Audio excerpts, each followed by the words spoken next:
Hi friends, അസ്സലാമു അലൈക്കും. നമസ്കാരം. MSCC ടിപ്സ് എന്ന യൂട്യൂബ് ചാനലിലേക്ക് എല്ലാവർക്കും സ്വാഗതം. ഇന്ന് ഞാനിവിടെ ഷെയർ ചെയ്യുന്നത് നല്ല കഫക്കെട്ടും അതേപോലെ തന്നെ കഫക്കെട്ട് കൊണ്ട് നമുക്കറിയാം ശ്വാസം മുട്ടൽ വരെ വരുന്നത് അതിന് പറ്റിയൊരു അടിപൊളി ടിപ്പാണ് കേട്ടോ. അപ്പോൾ നമുക്ക് എന്താണെന്ന് നോക്കാം. ഒരു 2-3 ചേരുവകൾ വെച്ചിട്ടാണ് ഞാനിവിടെ ഇത് തയ്യാറാക്കുന്നത്. അപ്പോൾ നമുക്ക് വീഡിയോയിലേക്ക് പോവാം.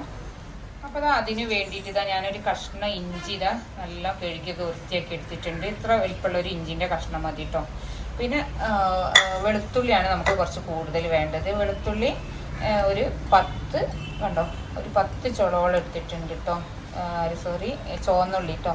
ചുവന്നുള്ളിയാണ് നല്ല നമ്മളെ കഫക്കെട്ടൊക്കെ ഉണ്ടെങ്കിൽ നല്ല ഉരുകി ഒലിക്കാൻ പറ്റിയൊരു അടിപൊളി സാധനം തന്നെയാണ് കേട്ടോ അത്.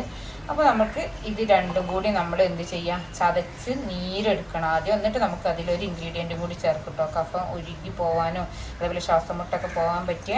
അപ്പോൾ ഇത് ആദ്യം ഒന്ന് ചതച്ചെടുക്കുക. അപ്പോൾ ഇഞ്ചിയും ഇതൊക്കെ നമ്മളൊന്ന് മിക്സിയിലിട്ടിട്ട് അടിച്ചെടുക്കാൻ. ഇപ്പോൾ നമുക്ക് ചതച്ച് കുക്കറിലിടുകയാണെങ്കിൽ കുക്കറിലിടാൻ. ഞാനിപ്പോൾ അതിൽ മിക്സിൻ്റെ ജാറിലേക്കാണ് ഇട്ടിട്ട് കൊടുക്കുന്നത്. അപ്പോൾ ഇതൊക്കെ ഒന്ന് ആക്കിയാൽ മതി. അല്ലെങ്കിൽ നമുക്ക് അറിയാമല്ലോ, ഉള്ളിയൊക്കെ അല്ലാതെയും തന്നെ അരിഞ്ഞ് കിട്ടും.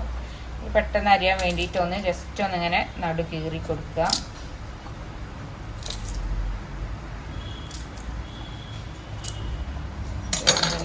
ഇട്ടിട്ട് വെള്ളമൊന്നും ചേർക്കാതെയാണ് കേട്ടോ നമ്മൾ ഇത് നല്ലോണം ഒന്ന് ചതച്ച് റെഡിയാക്കി. ഞാൻ മിക്സിയിലൊക്കെ ഇട്ടിട്ട് നല്ല പോലെ കണ്ടോ അരച്ചെടുത്തിട്ടുണ്ട്. ഇനി നമ്മൾ ഇത് ഈ ഒരു അരിപ്പയിലേക്ക് ഇട്ട് കൊടുക്കട്ടോ. നമുക്ക് അതിൻ്റെ വേസ്റ്റൊക്കെ ഒന്ന് മാറ്റാൻ വേണ്ടിയിട്ട് ഇത് നമ്മൾ എന്ത് ചെയ്യാം, നല്ലോണം കേട്ടോ ഇതിൻ്റെ നമുക്ക് നീരെന്നെ കിട്ടണം കേട്ടോ. നല്ല മുറുക്കി പിഴിഞ്ഞ് കൊടുക്കുക. അപ്പോൾ നമ്മൾ വെള്ളമൊന്നും ചേർക്കാതെ തന്നെ കേട്ടോ. അപ്പോൾ അത്ര നീരാണ് ഉണ്ടാവുക, വെള്ളമൊന്നും ചേർക്കേണ്ട ആവശ്യമില്ല. ഈ ഒരു ഒറിജിനൽ സത്ത് തന്നെ നമ്മൾ എടുക്കണം കേട്ടോ. വെള്ളമാകുമ്പോൾ അതിൻ്റെ ഒരു എഫക്റ്റ് നഷ്ടപ്പെടും. നമുക്കറിയാലോ, ഉള്ളിയിലൊക്കെ ഉള്ള വെള്ളം തന്നെ ഇഞ്ചിയിലൊക്കെ ഉള്ള കണ്ടോ ഇത്രയും കിട്ടിയിട്ടുണ്ട് കേട്ടോ. അപ്പോൾ അതാ കണ്ടോ, ഒരു 2.5 സ്പൂണോളം ഉണ്ട് കേട്ടോ നമുക്കിതിൻ്റെ നീര് കിട്ടിയത്. ഇനിയാണ് നമ്മൾ അതിലേക്ക് ഒരു ഇൻഗ്രീഡിയൻറ്റ് കൂടി ചേർക്കുന്നത്. പറഞ്ഞാൽ എന്താ പറയുക, തേനാണ് കേട്ടോ. അടിപൊളി റിസൾട്ട് ഉണ്ടാവും കേട്ടോ, നമ്മളെ കഫക്കെട്ടൊക്കെ പോകാൻ പറ്റിയ. അപ്പോൾ അതൊരു 1.5 സ്പൂണോളം തേന് വെച്ചിട്ടുണ്ട്. 1.5 ടേബിൾ സ്പൂണോളം വെച്ചിട്ടുണ്ട് കേട്ടോ. 1.5-2 നമുക്ക് ഒഴിച്ചു കൊടുക്കാം.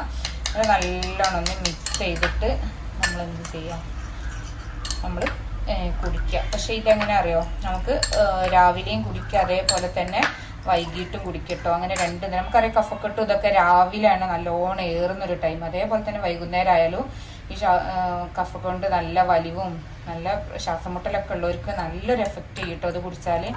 ഇപ്പോൾ അതുകൊണ്ടൊന്നും മാറിയില്ല, നമ്മൾ എന്തായാലും നമ്മൾ ഡോക്ടറെ കാണിക്കുന്നുള്ള ഉറപ്പാണല്ലോ. പക്ഷെ നമ്മളൊരു വീട്ടുവൈദ്യമാണ് കേട്ടോ അത്. പെട്ടെന്ന് നമുക്ക് ഡോക്ടറെ അടുത്തൊന്നും പോകാൻ കഴിയില്ലെങ്കിൽ ഇതുകൊണ്ട് തന്നെ മാറുന്നവരും അത്രയും ഉണ്ട് കേട്ടോ, നല്ല ബുദ്ധിമുട്ടുള്ളവർക്ക്.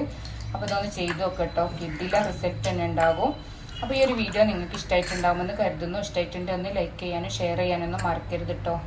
എൻ്റെ ചാനൽ ഒന്ന് സബ്സ്ക്രൈബ് ചെയ്ത് സപ്പോർട്ട് ചെയ്യുക. ഇതേപോലത്തെ കുഞ്ഞു കുഞ്ഞു ടിപ്പുമായിട്ട് വീണ്ടും വരാം.